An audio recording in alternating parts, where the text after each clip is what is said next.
Bugun kechasi seni yotog'ingdan uyg'otib, otang o'ldi deyishsa nima qilasan? Alloh asrasin hukmdorim. Nima qilasan? Hukmdorim, siz davlatimizning ustunisiz. Tayanchimiz yiqiladi. Otang o'ldi, ustun yiqildi, uy cho'kdi, nima qilasan? Tayanch bo'laman hukmdorim. Davlatimizning, xalqimizning, barcha islom olamining yukini yelkamga olaman. Ustingga bostirib kelishadi, sirtlonlarni qo'yib olishadi.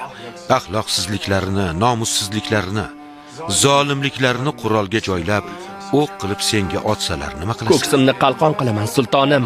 Axloqning yigiti bo'lib, mazlumning do'sti bo'lib ko'ksimni tutaman. Sevganlaring sendan yuz o'giradi. Bolalaring ham seni tushunmaydi. Yolg'iz qolasan. Nima qilasan? Dardimni faqat Allohga aytaman hukmdorim. Buncha yukni qanday qilib ko'tarasan? Faqat Alloh nasib etsagina tashiy olaman sultonim. Barakalla.